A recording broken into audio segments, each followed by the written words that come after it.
Ladies and gentlemen, boys and girls, children of all ages, welcome to Sox On Tap. Tony, my first reaction is just, fuck yes, let's go. Sox versus the Twins. That's where it all starts. It all starts taking care of business in-house in the Central Division. That's right, I'm a meatball. You got to bring that top button swag, baby. It is always great to beat the Cubs. And I'm a homer, so I always say they're gonna. Dallas Keuchel Lansing got some beards that you should be afraid of. What everybody said when he gets out there, it's me versus the other guy, and I'm going to beat him. So I just love that mentality. It's cool and fucking tough. Steve, would you say that Tony is mad online? I would definitely say that. The White Sox winner.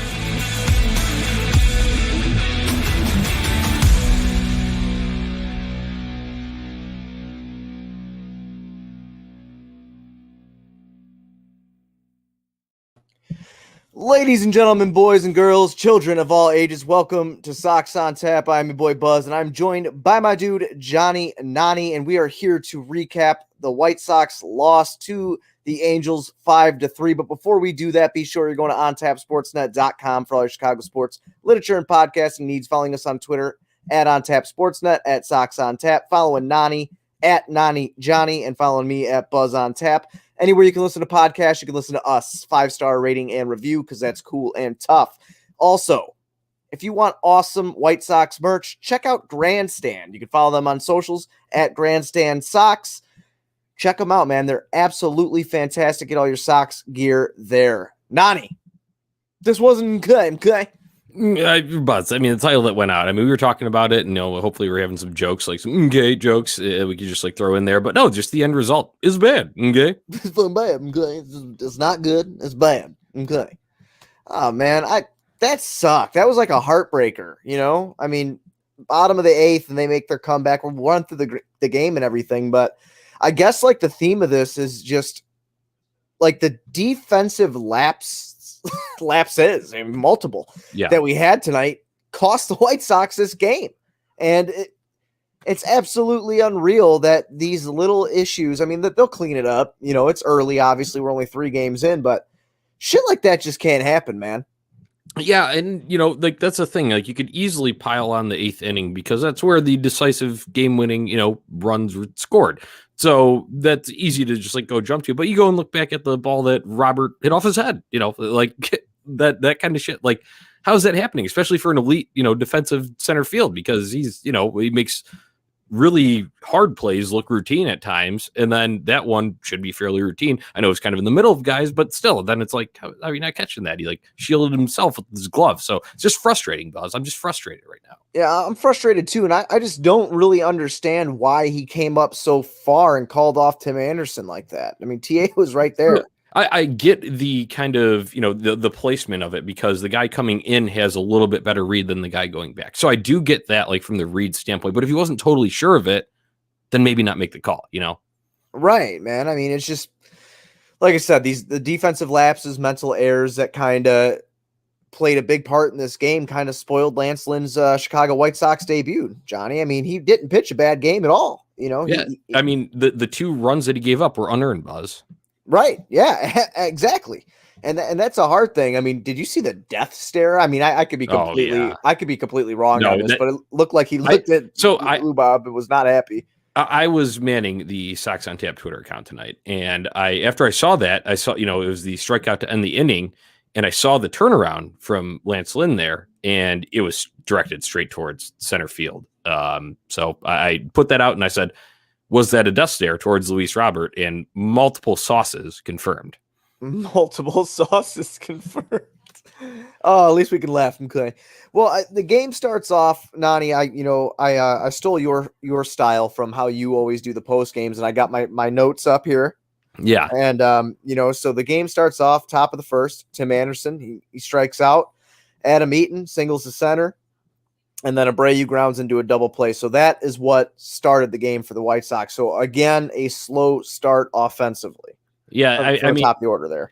yeah, and you know, you'd like to see like some of these like kind of like get going early, like the old like Timmy like catalyst, like the okay, like you know, like even like first pitch of the game, like he's going to do like some damage and put a double in the gap, or you know, maybe a home run every once in a while. You'd like to see that at some point, and then even like Pito getting up there, because this wasn't the only time like Pito looked a little bit, you know, not ragging him, because obviously he had a huge grand slam last night, and he's reigning MVP, so you can't like dig into him, but it's like, you know, even from the get-go, you'd like to like set the tone. I think that's kind of what we're driving at here.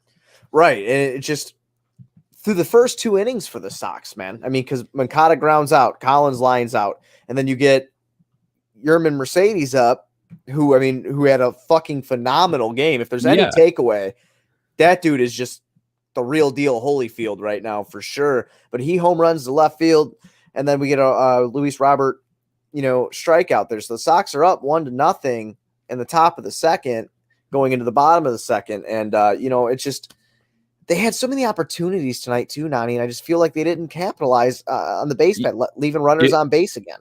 I think it was, a little bit, obviously they had like a couple like innings where they generated some offense, and then it just like stalled. I think that's my biggest theme here tonight, because we'll get to the instances in the few like later innings after this. But just touching back on Yerman Mercedes, hey, 8 for 8 to start, the season here. I know he's technically not his career, because he had the one at bat last year, so that kind of throws things off a little bit. But either way, 8-8 to start the season. I mean, that's historic right there.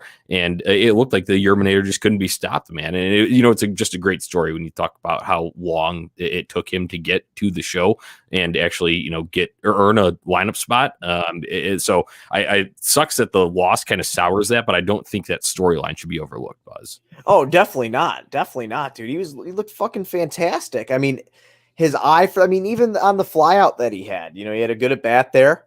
He popped out to center field, but everything even before that, I mean, he's putting the bat on the ball. It just seems like he's seeing so clearly, and it's a cool thing to see a hitter do that, and especially him being a guy fighting for a job in spring, trying to make the roster, and then he comes up and makes history. It was it was like the first player since 1900 to start his career 8 for 8. So I thought it was since 1900, but I believe it was modern era. So okay. that like the only player in the modern era to do that. So I think they consider that 1900 and forward. So that's where that figure comes in. But still, I mean, either way, Buzz, no matter way you want to chalk it up, and the technicalities of it, historical nonetheless. Yeah, man. I'm just so impressed by watching him. I really am. I just think that he's going to make a name for himself if he can keep it up. And obviously, it's not able to be sustained. I don't think what he's obviously doing right now, but he could bet if he can keep putting the bat on the ball like that, putting the ball in play, then using his power to fucking launch it out of the park. He's got a spot, and it's his spot to lose at this point. Mm-hmm. Yeah, and that was one thing that I mentioned. It's like nothing's cheap with him, and that's not taking away from guys who just do what they need to do to get on base and hit singles and whatnot. But every time he's like really driving the ball, and obviously you saw it in the double last night, saw it in the home run tonight. Even some of the singles that he's hit, even if it's up on the ground, back up the middle, it's no chance for a second baseman or a diving shortstop to even make a play. So that's really encouraging to see that contact, because you didn't sign a DH, and you're thinking, oh, Andrew Vaughn, that was the big kind of story. Like, oh, is he going to be the one to step up and do this? And your Mercedes comes out of nowhere, so that is a pleasant surprise in of itself. And I'm glad we're talking about it, Buzz, because it could be easy to just get down and go straight to the bad shit here, which we will unfortunately have to get to, but it shouldn't be overlooked. So I'm glad we were able to cover it here. Absolutely. I mean, I guess if we want to start kind of getting into bad shit, what did you want to start with? Man, left, going 2 for 8 with runners in scoring position, left on base, 9 total left on base. I think we can start with the defense, Buzz, because that's first and foremost. I know we talked about it a little bit in the intro, jumping ahead of ourselves, but that that situation with Robert in center field, that's costly, man. Like I mentioned, Lynn's 2 runs coming unearned in this one, and that was the bottom of the third. So right after the White Sox had taken the lead too. And it was a weird sequence too, because then after, not only did the ball hit off of Robert's head, which is, got just a mistake on his part, but then Eaton throws it, and maybe not totally his fault, but maybe he could have elevated a little bit more. Ball hits off the pitching rubber and goes past. So then that, advances another runner and makes it easier for the Angels to score next. So it's like, They gave him an error for that, Nani. That's his second error on the year, Johnny. Yeah, I know the one was blatant last night, obviously down the line that he just didn't catch. But then, tonight, still probably ruled an error, but just weird, kind of like if that just hits the mound and maybe it pops up a little bit, but Collins is probably still able to get in front of it and keep the runner in his sight line instead of having to go and chase it. Yeah, absolutely agree with you. I absolutely agree with you on that. And then there was another defensive, mishap with Tim Anderson. Left field there. It's going towards the foul territory, and he runs over there to go catch it. And you have who else was over there with him? It wasn't Hamilton yet. I think it was Vaughn who was still in left field at the time. Yes, and TA just misses it, man. And I'm just like, fuck, and that's just another circumstance where you put your pitcher in shit, dude. That was kind of a tough situation because TA was playing a little bit more up the middle, so that's a long way to go and get that one. But maybe if Moncada had, it's hard to do this when you're running backwards and still trying to look over your shoulder and track a ball like that. It is hard, but maybe if Moncada got a better break on it and it sprinted back and done, kind of like the DB drop step where you like open the hips and like fly with your shoulder and lead there, and then locate the ball, maybe he would have had a chance at it. And I think that probably would have been your better chance than TA coming, covering however many more feet that was, where his position was in the middle field there. Yeah, a couple instances that just kind of got on my nerves tonight, man. And that was two of them, obviously, with, Luis Robert doing his best Jose Canseco impression. And then, yeah, it was. And then, TA missing that ball or someone not getting to that ball. Just kind of drove me fucking crazy because, the Sox had a chance tonight, man. And we have I think we have 5 errors in 3 games. Yeah. And shit, someone just put that on there as soon as I said that. You see that? Oh, yeah. That's fantastic. Yeah, you showed it. Yeah, the 5 errors in 3 games. Yeah, that's bad. Okay, the theme of the show is bad. And, another thing, too, Nani, what was that in the bottom of the 8th when they had come back to take the lead? The ball that got ripped down the line, the first base line, and Eaton just kind of like stopped running for it. I was hollering on the Zoom with, we do a Zoom call every weekend. Yeah. It's like, Luke Taylor, Jordan Miller, Alex Root, all those guys. And like it gets ripped down the line and then he stops running. And I'm directly plugged in with Comcast. So like I'm way ahead of them. I'm fucking screaming at my television. Like, what are you doing, dog? Like grab the fucking ball. So the right field corner down there, whatever it is, it's giving Adam Eaton problems because I believe it was on opening night. He had another one too, where it took him like a while to track it, like through that kind of like rounded corner. It's like kind of like rounded and, like right by the pole, like after it comes, back towards center field there, it just like rounds a little bit. And whatever it is, he's like, maybe he's timid and doesn't want it to like take a weird hop and bounce past him. But either way, he's not getting the ball quick enough to get it in and, possibly prevent a runner advancing or a run coming through. It's just, again, another blunder, man. Something that just irritated me in this game. Now we just ragged on some bad shit. Why don't we talk about a little bit of good shit? Garrett Crochet. Dude, yes. So, I mean, make it nasty. Garrett Crochet. I mean, this is like, last year's stuff, what we were used to seeing from him. He comes in, relieves Lance Lynn in the bottom of the 5th with runners at first and second, 2 outs there. Nasty K, he's able to get out of it even after a wild pitch or pass ball, whatever it was ruled, advanced the runners from first and second to second and third. So he was able to get out of that. And then in total tonight was 2 1/3, no hits, no runs, no earned runs, no walks, and 3 strikeouts. And a couple of them were nasty. I mean, you see the one where the guy like literally had to like throw his bat, and Ohtani looked dumb on his too. But Ohtani's helmet went over his fucking face, dude. Yes, he did. Yeah. So it's like he didn't even have a chance. Like, they just know it there. So I mean, that was a positive, I will say for sure. Nice to see Garrett Crochet in that. And that's like your high leverage guy. And it's not just like a 1 inning, not just like, okay, we absolutely need these 3 outs here that you need to get. It's like I can come in and do multiple. He pitched over the span of 3 innings technically there then. Right. Yeah, absolutely. Absolutely. And, and while we're on the pitching thing, so we didn't really do him too much justice because we're, hopping around just talking about things that happened in the game and things of significance. But what was your take on Lance Lynn? I know how excited you were about it today. We were talking about it in the Twitter DM. What was your opinion on him tonight, man? I mean, I thought that he looked pretty good. I think that he might have got a little shook because, obviously the defense kind of behind him had a little bit of a rough time there, but he goes 4 2/3, lets up 6 hits, 2 runs, like you had pointed out earlier. None of them were earned. He walks 2 and he strikes out 6. So, I mean, when you talk about just like straight up, like, can this guy be effective? I mean, first of all, we know that he's an innings eater and he's, a guy that you expect to go and, make all the starts throughout the season and, like I said, eat up a bunch of innings.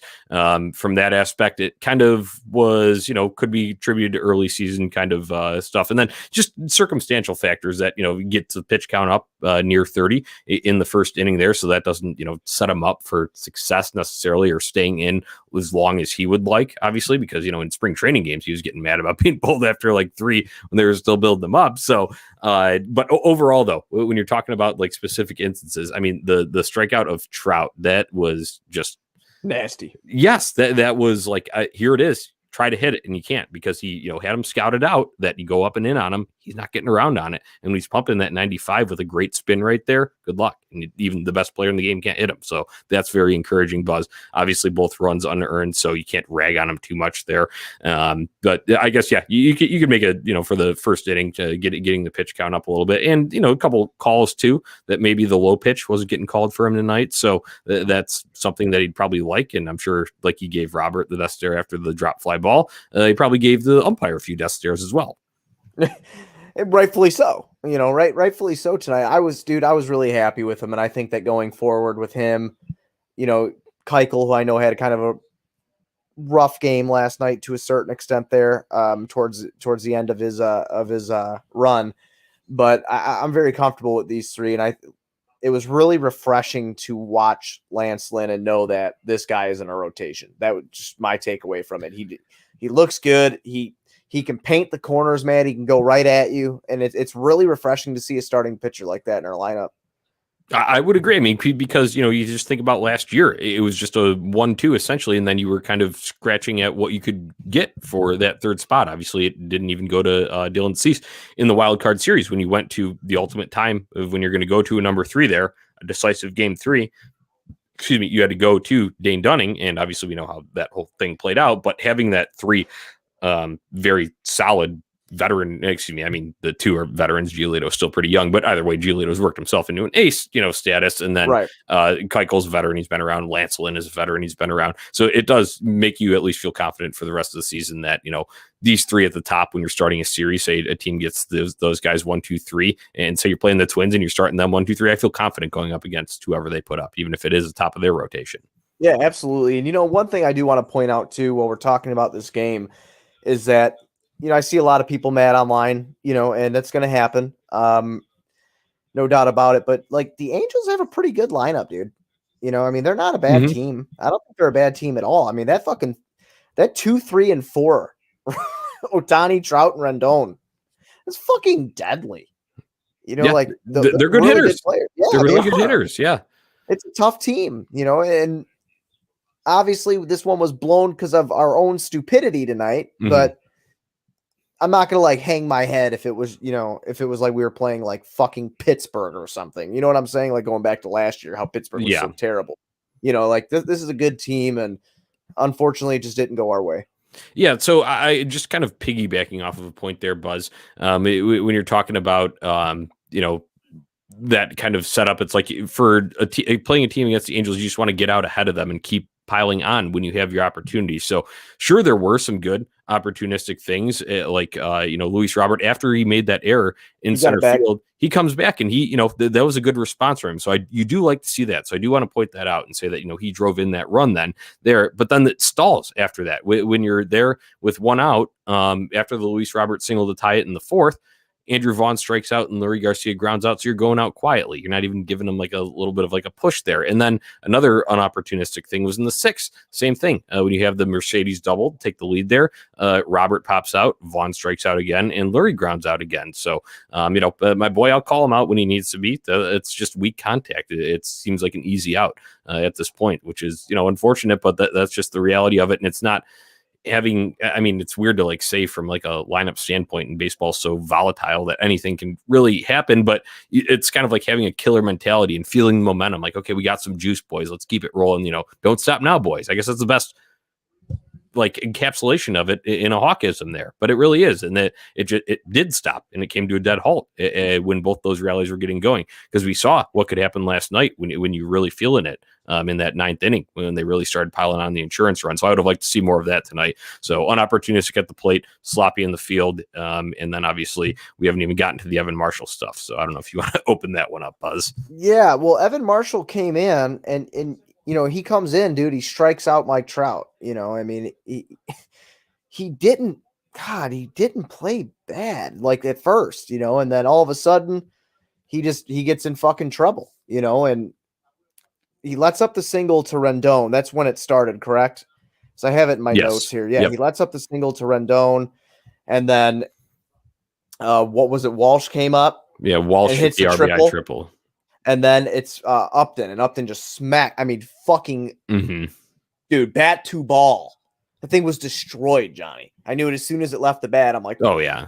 Fuck. I think you could have just heard it. You probably didn't even need to see it, and you could just heard it and know that it was going to be out of the ballpark. And I hate the fact that he's going to take so much shit, because, like, I love Evan Marshall. I think he's got good stuff. But he just... he pitched last night. Granted, it was only 7 pitches, Johnny, but I was really surprised there. And I'm not going to do this whole thing where I'm like, oh my God, the Hall of Fame baseball manager. Why didn't you put Aaron Bummer in, who hasn't pitched since Thursday? But I was just kind of confused by that a little bit. And, but I mean, again, Evan Marshall was the guy to go in, and Evan Marshall's the guy that got fucking rocked to end up losing the game there. So, yeah, on that point, Buzz, I think we talked about it just before we started and opened up this broadcast live.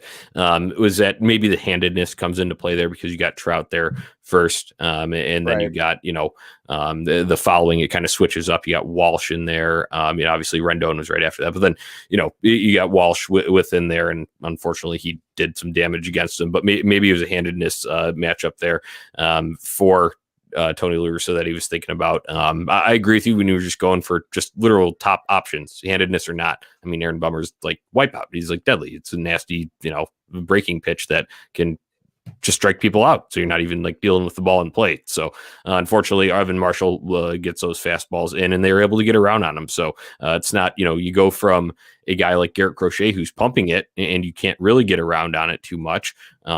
Or, if you do really commit to that, then you're going to look foolish on the slider. And then you come back to a more normal fastball, I would say, with Evan Marshall. And maybe that kind of, back and forth of that, seeing first Crochet and then Marshall right after that makes you feel a little bit more comfortable. And obviously the Angels were able to do damage against it. Yeah, they absolutely were. And then, you go into the top of the ninth there, and there's no answers. Lurie has, just a bad strikeout. I actually I put a tweet out earlier, man. I put fucking Garcia is greater than Madrigal. And I was waiting for them, Yeah. And the only reason I put that is because people were hating on Lurie when he was in the lineup. Like, where the fuck is Nick Madrigal at? I'm like, Lurie's not a bad player, dude. Swiss Army knife. Like, I like Lurie. Yeah. I'm sorry, he is probably best served in a bench role. I think that's ideal, where you want, and that's why you want that Swiss Army knife to have the plug in place where you need to there. But and that's the other thing that we're learning here too. Tony La Russa likes his switch hitters, and Larry Garcia is a switch hitter. So that could be a reason why, you're going with that option there. And then obviously Madrigal's had some, with the opening day stuff, there's been a little bit of heat around there too. So maybe like kind of a mental break for a young kid there. Even though it's early in the season, you can really start to feel that pressure. And I don't think that's good for him, because I think he's already overexerting himself, as you saw on opening day. And then maybe, that would have even culminated even more tonight. So that's just the way they went with it, though. And unfortunately, Lurie was extremely ineffective at the plate. So imagine you'll see him out of the lineup tomorrow night. Yeah, he won't be in the lineup tomorrow night. Madrigal will be back in. And like I said, I understand Madrigal's had, not a ton of fucking plate appearances and, 40 games or some shit, 41 guys, whatever it is. Like, no one's given up on Madrigal, but just saying the fact that, like, oh my God, when Lurie's in, it's fucking terrible. It's like, dude, that's why I threw out that tweet, because I was just like, come on, man. Lurie led off for this team at one point, and he was pretty fucking effective when he was doing it. And he's been around for a long time. Nani, correct me if I'm wrong. I'm pretty sure he's the fucking most tenured White Sox player. He's been around since 2013, Buzz. It's crazy to think about, but yeah. Yeah, it's been a fucking minute. It's been a hot minute since he's been here. So, it is what it is. Lurie comes in, he struggled there. Then Tim Anderson, I believe, grounded out. What was it? Yeah. And then Eaton walked, and then Jose. Yeah, Jose grounded into the fielder's choice to second. Obviously, that ended things. So that was the way she goes. That was the end of the ball game. Buzz, I would have liked to see a little bit more pushback there in the ninth, especially considering the Angels bullpen is nothing outstanding. So I would like to see some of these like late. It feels like it's just been as soon as granted it is a big momentum, killer when you and you're down in the dumps after eighth inning collapses like we saw on opening night and like we saw on this game tonight. But I would have liked to see just like a little bit more comeback. And it's like, even if they don't come back completely, see a little more fight, advance the runners a little bit more. So hopefully, first of all, hopefully they're not in that situation when they play tomorrow night. But if they do find themselves in a situation, whether it be in the ninth or earlier in the game, I'd like to see a little bit more pushback right there, kind of an urgency that we need to get this done. Yeah, I agree with you. Like you said, the stalls that happened when we actually had guys on base and we just weren't able to capitalize. I mean, you got to learn from that and you got to get better from it. And that's all you can do at this point. You need to capitalize when you can capitalize and win winnable games. And the most important takeaway from the game tonight is stop with the fucking defensive lapses, because if you keep doing that, you're not going to win. And then that's just period. You're not going to win. Yeah, the defense is losing them games right now, and that's unfortunate because that should be a much more fundamental thing. It would be one thing if you're just in like a rut offensively and you're still like locking it down and maybe losing games like 2-0, 2-1. But no, that's not it's not like the bats are cold. Obviously, they exploded last night and they had flashes tonight and opportunities to do so, but weren't able to capitalize on them too. So defense, the name of the game though, Buzz, like you mentioned, I think that's our biggest takeaway from tonight in this one. And it sucks. Drink it away, but I'm also ready to wash it down and just get set for the Sunday night baseball game. Yeah, I think that's a cool thing to touch on too, real quick, because I think it's super fucking cool that we're going to be on, ESPN tomorrow. I hate the fact that we're not going to have Benetti and Stone on the call because I'm a homer, man. I like them fucking just the local calls, but. It's cool. We'll be on ESPN tomorrow night. The pitching matchup tomorrow night is pretty cool. We got Dylan Cease making his season debut, and Ohtani's pitching tomorrow. He is slated to pitch tomorrow, man. So I'm interested to see what happens there. I'm excited. Yeah, Ohtani's a question mark still. We know that he can have electric stuff, and he shows it in small spurts. But unfortunately, it is a grind trying to hit every day, and then on that fifth day, go and pitch. So for him, it's been injuries the past 2 years that have kind of shut down his season prematurely for throwing wise. I know he still hit after that in last year's one, and obviously in the first season that he was here, 2019, he had to have surgery. So that knocked him out completely, not even having the bat in the lineup there. But, so like I was like looking up, you try to just like get early on in the season, get some last year's figures. And I'm like looking last year and it's like, oh, well, he pitched just 2 games and 1.2 innings pitched. I don't even, the ERA was like 30 something just with the way that played out, but more accurate one than 4-2, 3.31 ERA over 10 starts in 2020. And then, like I said, just the 2 games in 2020. But on the flip side, Dylan Cease, 5-4 last year, 4.01 ERA over 12 starts in that truncated 60-game season. So, Buzz, I said it on our season preview show, and I've mentioned it to you guys in the chat. And I don't think we're getting to like fully unlocking Dylan Cease potential. And I don't think it'll happen completely this year, but I think he's in for a much more consistent season. So I want to see a quality start to get his confidence up first and foremost, and then also help the White Sox win a baseball game.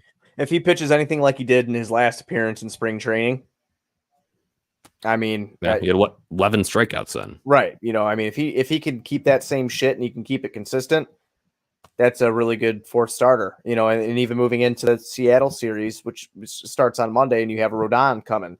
Like if he pitches anything like he did in spring training, and I know it's just spring training, and please, Steve, don't hurt me.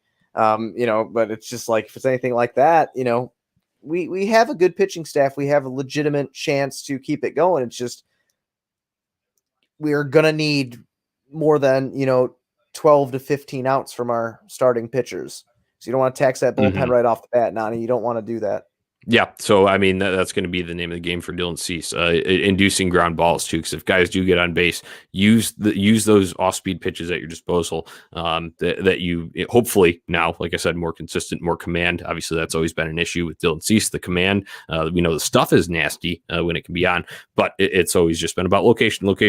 So he's going to have to do that effectively tomorrow night, especially if he finds himself in any situations with runners on base. So I hope it's a good start for Dylan Cease, but honestly, I don't know totally what to expect yet, Buzz, and that's just kind of the ambiguity of these early season games.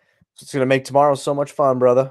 You know, what are we expecting? What are we going to see? And, you know, with the optimism around the pitching staff, you know, and all that, and see how they respond from what happened tonight, I think tomorrow's going to be slated for a very exciting game. Yeah, I mean, there's going to be a lot of hype about it because, you know, the White Sox have lofty expectations coming in. The Angels have a group of flashy hitters, and the pitching's always a question mark. But Ohtani can really help bolster that if he is able to stay healthy. Obviously, he's going to have to prove that as well, given his injury history, even in his short time in the league so far. So I think you will see some nasty stuff from Ohtani. White Sox do got to find a way to work him a little bit, though, because when you talk about a guy that has those injury issues in the past, they're not going to let him extend too much. Like, I'm not saying first sign of trouble he gets pulled, but they're not going to make him pitch out of like a, you know, completely ridiculous jam that would add a good 18 pitches to his pitch count. You know what I'm saying? So if you can really work him like that and be patient, be smart, it'll be nice having Yaz back in there tonight. Obviously, tomorrow night. Obviously, he was out tonight.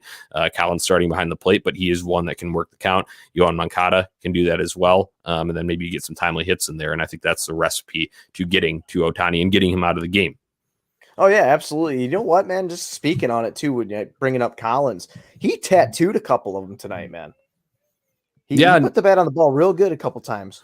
Yeah, you know, unfortunately, only the one hit for Zach Collins, but it is nice to see that, especially, you know, it gives you hope that what you saw in spring training could be, you know, predictor of what we could see when he does finally get in a groove here. And I'm looking forward to that, because when you think about Zach Collins' time with the White Sox so far, obviously at bats have been hard to come by for him given the James McCann presence over the past couple of years, but this is his time to shine. So I think that, you know, hitting the ball hard, yes, it's good, but you got to see results at the same time too. So if he can start stacking some results, I think first of all, that'll be big for his confidence. And second of all, it will also be big for the team because that answers a question mark that you have about the backup catcher there.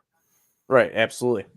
Absolutely. Well, moving into tomorrow then, Nani, who's your pick to click? You know, he's back in the lineup, I would imagine.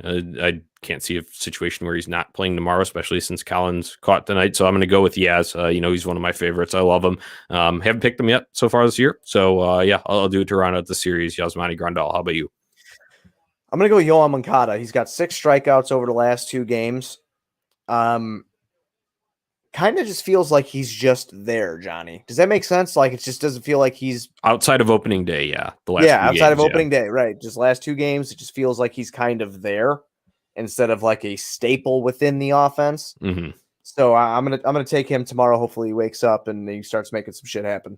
Yeah, I think that'd be good too, especially if he has a good game, because then that could kind of be on, you know, in front of a national audience. Could be the here's what you missed about Yohan Moncada, especially since you know, he had the nice 2019 where it looked like he was starting to emerge, and then COVID wiped, you know, out any like really high level production like we would hope to see from him last year. So that could be a chance to kind of springboard himself into a big season, Buzz. Yeah, absolutely. And then and I'm so sorry to if anybody's watching us on a live stream right now, I accidentally went to the private chat instead of the comment section of the chat. So we usually do answer questions and stuff, but I missed everything because I was on the wrong thing. So I apologize. We'll be better about that in the future. That's my bad. I apologize. I had the wrong thing open up there. But I will answer, you know, one or two questions with Nani here before we take off and ride out into the sunset. Just going through this real quick, Johnny. Oh, man, there's actually a couple good ones in here, really. Well, give me your opinion on this. This is from Quentin, and I'm not going to try the last name because I don't want to insult anybody. Lewandowski. You're good. Look at you. Jesus. Okay. Give me your opinion on this. The White Sox will be great if and only if the defense eliminates errors that cost them unearned runs. I don't know, just a thought, dude. Yeah. I mean, if you were, I missed your question when it popped up for sure. But yeah, you're absolutely right. Because if the defense isn't good behind you, you kind of get what you saw tonight. And if the offense can't pick you up, it comes out to be an L. So, I mean, yeah, I agree with that sentiment 100%.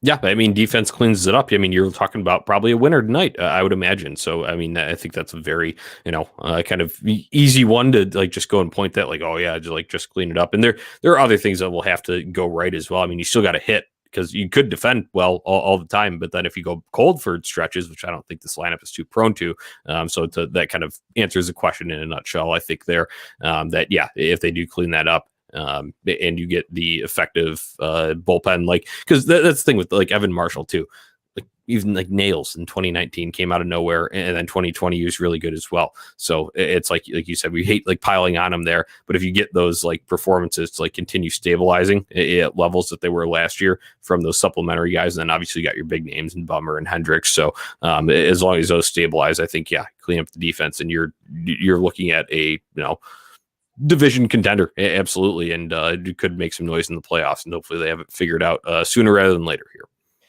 We have another question from David Bennett, who's always on our streams when we do these. He asks, do we move up Mercedes and lower Moncada? I answer right off the bat, no.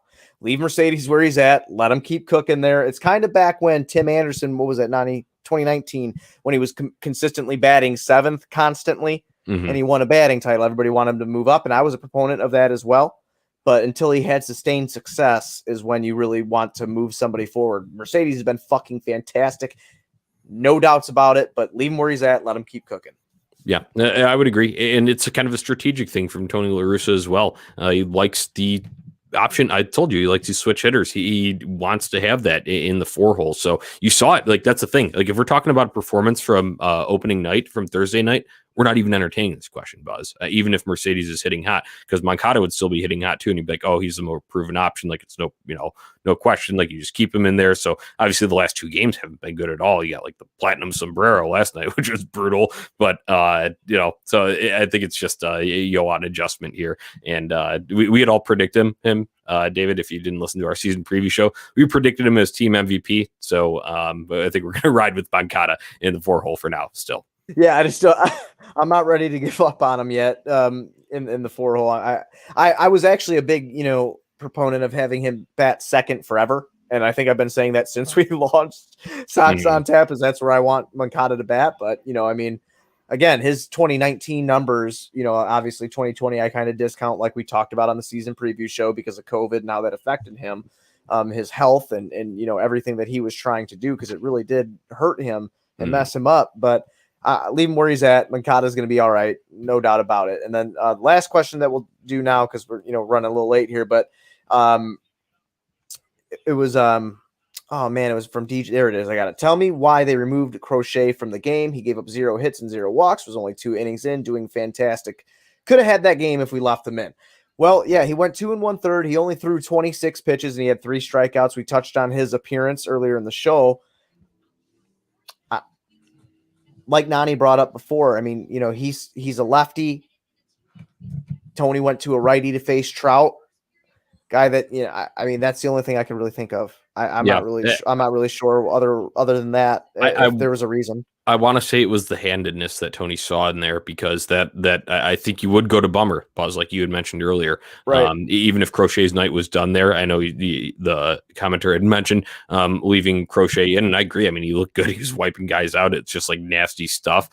So it's like, yeah, you do want to see it go more. But unfortunately, that's also the game that they're playing with, managing really young arms, because first of all, he was just drafted in 2020 and then came up to the team in 2020. And obviously, long term, they want to project him as a starter, and they probably don't want to blow his arm out like that. So it's weird to like say that, and in a game that you just are trying to win here, and he was obviously tabbed to be a bullpen option from the beginning here. But I think they're going to limit those kind of appearances. And if they had a situation where a starter got bounced early, I think maybe you could see a long relief role for Crochet, but I think they were trying to, pin in place tonight. So unfortunately, the decision didn't work out and Marshall didn't get it done. So that sucks. And it's like, yeah, maybe Crochet could be in there. So It's tough, but hindsight's 2020. And I think, like I said, even if they don't, excuse me, even if they, still remove Crochet, you could have had a bummer option there if maybe the hand is different, but maybe that'll be a learning point for, especially it's weird to say for a Hall of Fame manager, a learning point of there, but maybe you just go to your best option there in Aaron Bummer to wipe out. So I don't know. That's just, I'm not the manager. We're just spitballing here, but could be a reason for that. And then also just kind of the youth of Garrett Crochet himself and not wanting to overextend him, because he did in that wild card series had to exit, remember, with the forearm strain. So that kind of arm, luckily didn't require surgery or anything, but those are the kind of scares that you have that think he could be a Tommy John. So saving him there from that inning could save a year and a half of absences. It's a very good point. They want to definitely protect him and not overexert him, and maybe that was a reason that he was pulled or didn't come back or whatever the case may be. But I do tend to agree with Disc Jockey Doll there that if we would have left Crochet in, much like I think if we would have left Crochet in the Oakland series, we would have won.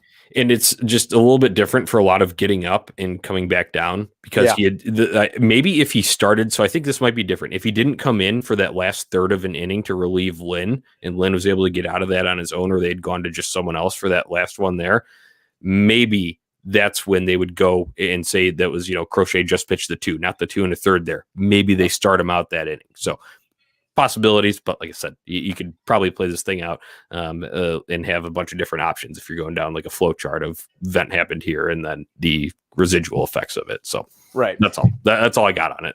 Yeah, that's pretty much all I have for the episode. Just letting everybody know tomorrow, 7:37 p.m. Central Time, according to the ESPN website, is when the first pitch will be thrown. 7:37. So yeah, man. I mean, like I said, we gave our picks to click. I'm looking hopefully for a White Sox winner here. Get them 2-2, go back to 500 and going into Seattle starting on Monday. You got anything else, Nani? I mean, it'd be great to chase Ohtani early, because it's going to be a big showcase game, and Ohtani's a big name around baseball, and rightfully so. I mean, he's one of the only guys doing it, the hitting and the pitching. So at the same time, but you could make a statement yourselves by chasing a guy like that, even with this nasty stuff, by outweighting him, by being smarter, by being patient. And I think that's the biggest thing we want to see, Buzz, is the White Sox play a smarter game. Obviously, in the field is number one there too. Oh, yeah. I think they can do it at the plate as well. Yeah, I really hope to see Friday night offense on Sunday. Yes. Just not stopping. Like you said earlier in the episode, man, like when you have the opportunities, capitalize on the opportunities, score the runs, make them come get you. Step on some throats, Buzz. 100%. Well, that's all I got, Nani. Yep. That's all, man. All right, perfect. Well, everybody be sure you're going on TapSportsNet.com for all your Chicago sports literature and podcasting needs. Following us on Twitter at OnTapSportsNet, at Sox On Tap. 5-star rating and review. Anywhere you can listen to podcasts, you can listen to us. Check out Grandstand. Grandstand Sox on socials, grandstand.com. Check them out. Get your Sox gear there. White Sox forever.